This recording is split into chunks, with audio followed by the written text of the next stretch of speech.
Pertama yaitu manajemen ASN. Kedudukan ASN. Pegawai ASN berkedudukan sebagai unsur aparatur negara yang menjalankan kebijakan yang ditetapkan oleh pimpinan instansi pemerintah serta harus bebas dari pengaruh dan intervensi semua golongan dan partai politik. Peran ASN, perencana, pelaksana, dan pengawas penyelenggaraan tugas umum pemerintahan dan pembangunan nasional melalui pelaksanaan kebijakan dan pelayanan publik yang profesional, bebas dari intervensi politik, serta bersih dari praktik korupsi, dan nepotisme. Tugas ASN melaksanakan kebijakan yang dibuat oleh pejabat pembina kepegawaian sesuai dengan ketentuan perundang-undangan, memberikan pelayanan publik yang profesional dan berkualitas, mempererat persatuan dan kesatuan negara kesatuan Republik Indonesia.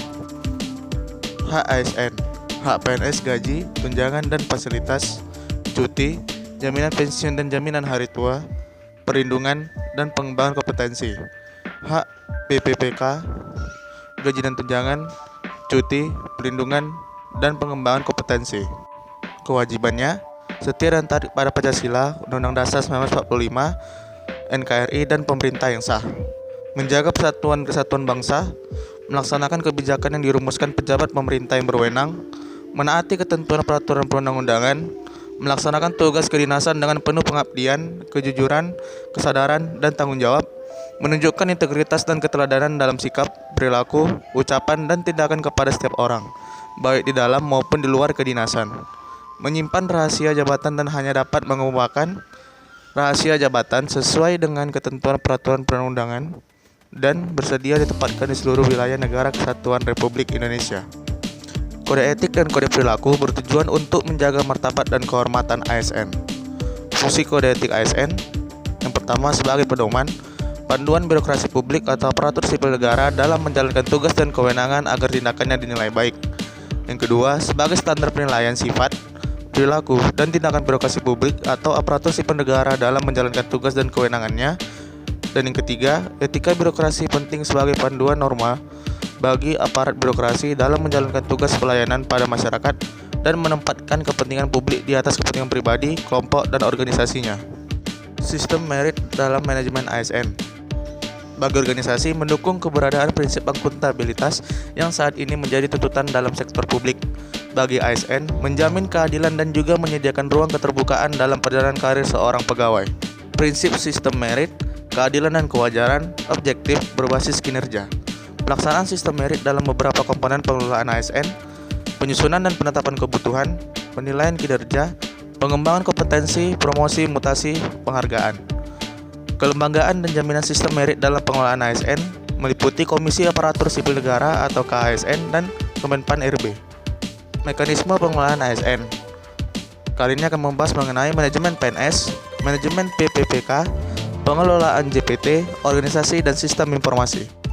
Manajemen PNS, penyusunan dan penetapan kebutuhan, pengadaan, pangkat dan jabatan, pengembangan karir, pola karir, promosi, mutasi, penilaian kinerja, penggajian dan tunjangan, penghargaan, disiplin, pemberhentian, jaminan pensiun dan hari tua, serta perlindungan.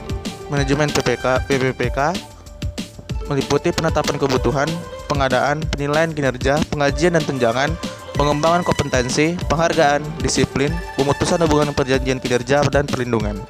Pengelolaan jabatan pimpinan tinggi atau JPT meliputi pengisian JPT di instansi pusat, pengisian JPT di instansi daerah, penggantian pejabat pimpinan tinggi, pengawasan dalam proses pengisian JPT, pegawai ASN yang menjadi pejabat. Organisasi, skop profesi pegawai ASN. Yang pertama, pembinaan dan pengembangan profesi ASN. Yang kedua, memberikan perlindungan hukum dan advokasi kepada anggota Korps Profesi ASN Republik Indonesia terhadap dugaan pelanggaran sistem merit dan mengalami masalah hukum dalam melaksanakan tugas. Yang ketiga, memberikan rekomendasi kepada Majelis Kode Etik instansi pemerintah terhadap pelanggaran kode etik profesi dan kode perilaku profesi. Dan yang keempat, menyelenggarakan usaha untuk peningkatan kesejahteraan anggota Korps Profesi ASN Republik Indonesia sesuai dengan ketentuan peraturan perundang-undangan. Sistem informasi. Sistem informasi ASN adalah rangkaian informasi dan data mengenai pegawai ASN yang disusun secara sistematis, menyeluruh, dan terintegrasi dengan berbasis teknologi. Sistem tersebut diperlukan untuk menjamin efisiensi, efektivitas, dan akurasi pengambilan keputusan dalam manajemen ASN. Selanjutnya mengenai pelayanan publik. Berdasarkan Keputusan Menteri Pendayagunaan Aparatur Negara Nomor 63 Kep/M/7/2/2003. Adapun hakikat pelayanan publik pada hakikatnya pemberian pelayanan prima kepada masyarakat yang merupakan kewajiban aparatur negara sebagai abdi masyarakat. Kualitas pelayanan publik. Yang pertama, prosedur pelayanan. Prosedur pelayanan yang diberlakukan bagi pemberi dan penerima pelayanan termasuk pengaduan. Waktu penyelesaian ditetapkan sejak saat pengajuan permohonan sampai dengan penyelesaian pelayanan termasuk pengaduan. Biaya pelayanan. Dalam hal ini, biaya atau tarif pelayanan termasuk rinciannya yang ditetapkan dalam proses pemberian layanan. Produk pelayanan. Hasil pelayanan yang akan diterima sesuai dengan ketentuan yang telah ditetapkan. Sarana dan prasarana harus disediakan secara memadai oleh penyelenggara pelayanan publik. Kompetensi petugas pemberi pelayanan harus ditetapkan dengan tepat berdasarkan pengetahuan, keahlian, keterampilan, sikap, dan perilaku yang dibutuhkan. Klasifikasi pelayanan publik. Pelayanan administratif. Pelayanan yang menghasilkan berbagai bentuk dokumen resmi yang dibutuhkan oleh publik. Pelayanan barang. Pelayanan yang menghasilkan berbagai bentuk atau jenis barang yang digunakan oleh publik. Pelayanan jasa. Pelayanan yang menghasilkan berbagai jasa yang dibutuhkan oleh publik. Pelayanan regulatif. Pelayanan melalui penegakan hukum dan peraturan perundang-undangan maupun kebijakan publik yang mengatur sendi-sendi kehidupan masyarakat. Langkah strategis yang dapat dilakukan dalam peningkatan pelayanan publik. Yang pertama, membangun kesadaran melayani bagi aparatur.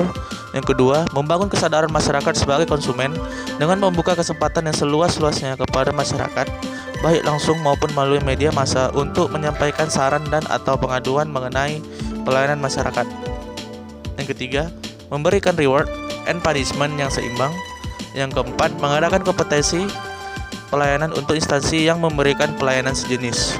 Terakhir, melaksanakan perbaikan mutu pelayanan publik, menciptakan standar pelayanan umum diupayakan dengan menerbitkan pedoman pelayanan yang memuat persyaratan, prosedur, biaya atau tarif pelayanan, dan batas waktu penyelesaian pelayanan. Menempatkan petugas yang bertanggung jawab, melakukan pengecekan kelengkapan persyaratan permohonan untuk kepastian mengenai diterima atau ditolaknya berkas permohonan tersebut pada saat itu juga.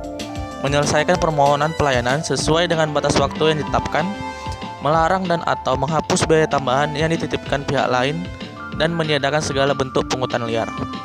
Menerapkan pola pelayanan secara terpadu, melakukan penelitian kepuasan pelanggan atau masyarakat atas pelayanan yang diberikan, menata sistem dan prosedur pelayanan secara berkesinambungan sesuai dengan tuntutan dan perkembangan dinamika masyarakat.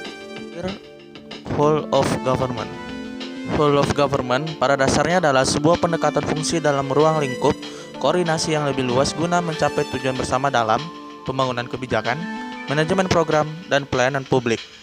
Alasan perlunya whole of government, egosentral atau siloisasi, dorongan publik untuk kinerja good governance, perkembangan teknologi dan informasi, keberagaman. Permasalahan klasik pelayanan publik. Yang pertama, jenis pelayanan bagaikan hutan belantara, ego sektoral atau silo mentality, koordinasi yang tidak optimal dan disharmonisasi, akses yang terbatas, rendahnya partisipasi, tidak adanya mekanisme pengaduan, penyalahgunaan wewenang. Manfaat yang dicapai dengan whole of government, terjadi peningkatan pada efisiensi, sharing informasi, lingkungan kerja, daya saing, akuntabilitas, dan koherensi kebijakan. Selanjutnya, terjadi penurunan pada biaya, pemborosan, duplikasi pekerjaan, inkonsistensi kebijakan, waktu penyelesaian layanan tertentu. Tantangan praktek whole of government. Yang pertama, kapasitas SDM dan institusi. Kapasitas SDM dan institusi-institusi yang terlibat dalam WOG tidaklah sama. Perbedaan kapasitas ini bisa menjadi kendala serius ketika pendekatan WOG misalnya mendorong terjadinya merger atau akuisisi kelembagaan di mana terjadi penggabungan SDM dengan kualifikasi yang berbeda. Yang kedua, nilai dan budaya organisasi. Seperti halnya kapasitas SDM dan institusi, nilai dan budaya organisasi pun menjadi kendala manakala terjadi upaya kolaborasi sampai dengan penyatuan kelembagaan. Dan yang ketiga, kepemimpinan. Kepemimpinan menjadi salah satu kunci penting dalam pelaksanaan WOG. Kepemimpinan yang dibutuhkan adalah kepemimpinan yang mampu mengakomodasi perubahan nilai dan budaya organisasi serta meramu SDM tersedia guna mencapai tujuan yang diharapkan. Terima kasih telah mendengarkan dan melihat video ini. Mohon maaf apabila ada salah, baik dalam kata maupun perbuatan. Terima kasih.